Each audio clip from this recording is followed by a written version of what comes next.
Berpaling sejenak Nabi Ibrahim, kemudian menoleh melihat ke arah malakul maut. Ketika itu ia mengubah bentuk, rupa dan sifatnya sebagai sosok makhluk yang hitam, bau busuk lebih busuk daripada bau bangkai, berbulu, dan pada tiap-tiap ujung bulu itu mengeluarkan api yang menyala-nyala. Nabi Ibrahim berkata, "Hei malaikat maut, sekiranya seorang kafir dengan melihatmu saja sebelum dia diseksa dalam neraka sudah cukup merupakan penderitaan dan kesengsaraan yang amat mengerikan dan menakutkan mereka." Demikian menurut riwayat Ibnu Abbas. Masih menurut riwayat Ibnu Abbas juga, di malam Isra dan Mi'raj, Nabi melalui satu tempat. Di tempat itu Nabi bertemu dengan malaikat yang duduk di atas kursi. Matanya tidak berkedip, tidak menoleh ke kanan, tidak menoleh ke kiri. Nabi melihat dunia dan seluruh isinya berada di antara kedua lututnya. Di tangannya memegang papan yang terdapat senerai daftar dari semua nama-nama makhluk hidup. Rasulullah bertanya kepada malaikat Jibril, "Hei Jibril, siapa gerangan dia? Malaikat apa ini?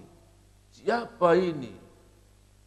Jibril memberitahu, "Hei Muhammad, itulah malakul maut." Nabi bertanya kepada malaikat maut, "Hei malaikat maut, bagaimanakah caranya engkau mencabut seluruh makhluk hidup yang ada di muka bumi ini?" Malaikat maut menjawab, "Hei Muhammad, tidakkah engkau lihat bahwa bumi dan seluruh isinya, daratannya, lautannya, semua makhluk berupa manusia, jin, syaitan, hewan-hewan, dan semua binatang melata berada di antara kedua kakiku. Aku dapat menjangkau ke arah timur atau barat. Apabila telah sampai ajal dan kematian kepada seseorang, maka pembantu-pembantuku, prajurit-prajuritku akan segera menyiapkan segala sesuatunya untuk mencabut nyawanya. Apabila nyawanya telah sampai ke tenggorokan atau kerongkongan, aku hulurkan tanganku. Aku dapat mencabut nyawa seluruh manusia di waktu yang sama, di tempat yang berbeda, dengan sekali cabut saja. Dunia dan seluruh isinya, bumi dengan segala penghuninya, hanyalah seperti satu biji sawi yang terhampar di padang pasir yang luas. Demikian menurut riwayat Ibnu Abbas. Tuan-tuan dan puan-puan, bapak-bapak, ibu-ibu, saudara-saudaraku, kaum muslimin dan muslimat yang dirahmati oleh Allah. Untuk apa semua ini saya sebutkan? Pentingkah? Mustahakkah? Perlukah? Kita sudah mengetahui macam-macam jenis, macam-macam barang, dan kita telah mengenali watak-watak dari kalangan-kalangan orang-orang tertentu.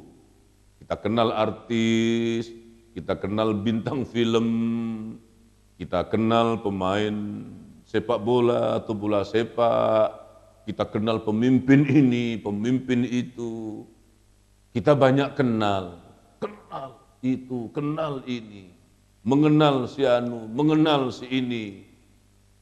Tetapi adakah kita kenal tentang sosok makhluk yang sentuhan tangannya nanti boleh bisa menjadi sangat lembut dan santun, tetapi sentuhan tangannya dapat kita rasakan terlalu keras, terlalu kasar. Kata-katanya boleh menjadi sangat lembut, tetapi kata-katanya boleh sangat keras, menggelegar, lebih keras daripada gelegar halilintar. Kita akan bertemu, kita akan langsung berhadapan dengan makhluk ini. Tanpa kecuali, termasuk saya dan kita semua. Kita sedang menunggu kedatangannya. Secara bergilir satu persatu. Merupakan pengalaman yang amat dahsyat dan mengerikan, menakutkan. Ini adalah perkara gaib. Keimanan kepada hal-hal yang gaib seperti ini merupakan salah satu di antara pokok asas keimanan kita kepada Allah. Alladzina yu'minuna bil ghaib. Mereka adalah orang-orang yang mengimani atau mempercayai kepada adanya hal-hal yang gaib. Apakah yang gaib itu? Allah gaib, malaikat-malaikat Allah gaib, surga dan neraka itu gaib, pahala dan siksa itu juga gaib. Banyak sekali hal-hal yang gaib. Termasuk alam roh, alam kubur, alam akhirat itu seluruhnya adalah gaib. Allah menciptakan makhluk-makhluknya. Di antara makhluk ciptaannya adalah para malaikat-malaikat yang mulia ini. Tidak diciptakan nafsu untuknya, tidak diberikan syahwat kepadanya. Ada malaikat-malaikat yang sejak diciptakan dalam keadaan sujud dan tidak bangun-bangun. Ada malaikat yang sejak diciptakan dalam keadaan rukuk dan tidak bangkit-bangkit. Mereka taat kepada Allah. Mereka tidak mendurhaka kepada perintah Allah. Malaikat Jibril diperintahkan, ditugaskan untuk menyampaikan wahyu. Malaikat Jibril telah menunaikan perintah itu dengan baik. Demikian juga malaikat-malaikat lain seperti malaikat Mikail, Israfil, ya, malaikat Munkar, Nakir, Malik, Ridwan, Raqib, Atid, itu malaikat-malaikat Allah yang kesemua mereka la ya'sunallaha ma amarahum wa yaf'aluna ma yu'maru. Mereka tidak pernah mendurhaka kepada Allah, tidak pernah maksiat kepada Allah, dan mereka selalu melakukan apa saja yang diperintahkan kepada mereka. Demikian juga dengan malaikat Israel atau malaikat maut ini. Tugasnya sejak diciptakan sampai sekarang dan hingga hari kiamat, tugasnya ialah mencabut nyawa. Tak kira nyawa siapapun, semua makhluk bernyawa yang mati, semuanya kematian itu melalui proses di mana malaikat mautlah yang mencabut nyawa mereka itu. Subhanallah, Allahu Akbar. Konon diceritakan bahwa nanti apabila terjadi kiamat, seluruh makhluk sudah mati, semua alam dan isinya hancur. Yang masih hidup dan kekal selamanya hidup tidak mati-mati ialah Allah. Dan yang masih hidup ketika itu selain Allah juga malaikat Israel dan malaikat Israfil, sang peniup sangkakala itu sendiri. Allah perintahkan kepada malaikat Israel supaya mencabut nyawa Israfil. Maka Israfil pun mati. Allah bertanya kepada malaikat Israel, "Hei Israel, adakah siapa-siapa di antara makhluk dan hamba-hambaku yang masih hidup?" Israel menjawab, "Tidak, ya Allah, semua makhluk telah mati. Yang masih hidup adalah Engkau yang maha hidup dan tidak mati-mati. Dan selain Engkau, yang masih hidup adalah aku, Israel." Lantas Allah berfirman, "Hai Israel, engkau tidak kecualinya juga makhluk, maka engkau pun mati." Israel adalah makhluk yang terakhir sekali mati Allah perintahkan supaya dia mencabut nyawanya sendiri.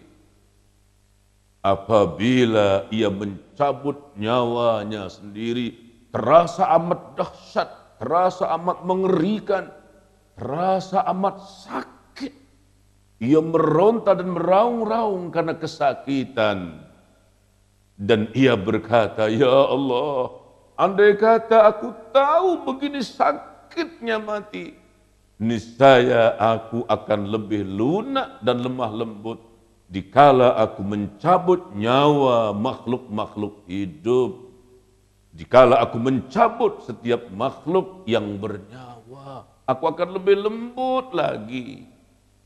Itu kisah, itu riwayat tentang bagaimana sifat, bentuk tubuh, dan lain-lain, supaya kita kenal bahwa malaikat maut memang pakar dalam hal cabut-mencabut. Dari raja sampai kepada rakyat jelata, dari seorang yang paling gagah berani, sampai kepada orang yang lemah, terkapar, dan tak berdaya, yang kaya, yang miskin, tua, muda, laki, perempuan, yang taat dan yang maksiat, orang dewasa, anak-anak kecil dan bayi-bayi. Bukan saja itu, malah semua makhluk-makhluk hidup, termasuk jin, syaitan, hewan-hewan melata dan binatang-binatang yang hidup di muka bumi. Semuanya malaikat mautlah yang mencabut nyawa mereka ketika mereka mati. Jadi jangan coba untuk berdalih, jangan coba untuk mengemukakan alasan dengan berbagai-bagai hela. Jangan coba untuk mengemukakan uzur. Apabila ia telah datang, pada waktunya dia pasti datang. Dan kedatangannya tidak dapat ditunda-tunda. Itulah malaikat maut.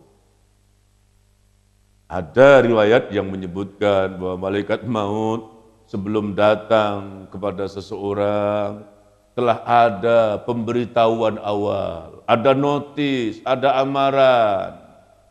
Diingatkanlah dengan usianya yang tua, diingatkanlah dengan ubat, diingatkanlah dengan penyakit, diingatkanlah dengan penderitaan, kesengsaraan.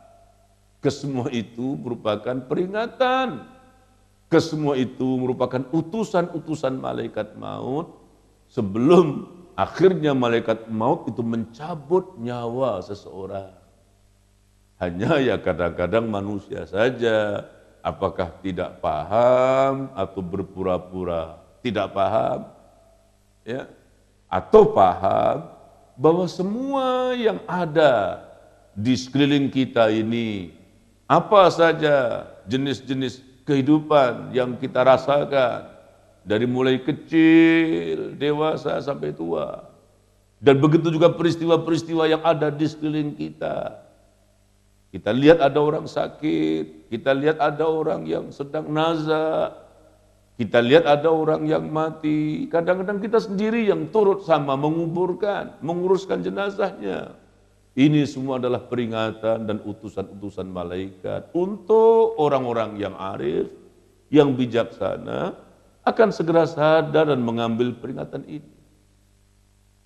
Sayangnya pada hari ini makin berkurang, atau kalau ada sangat sedikit sekali orang yang berbicara tentang akhirat, berbicara tentang kematian. Sedikit sekali orang yang berbicara tentang bagaimana ngerinya menghadapi kematian, bagaimana kerasnya sakaratul maut, sedikit sekali.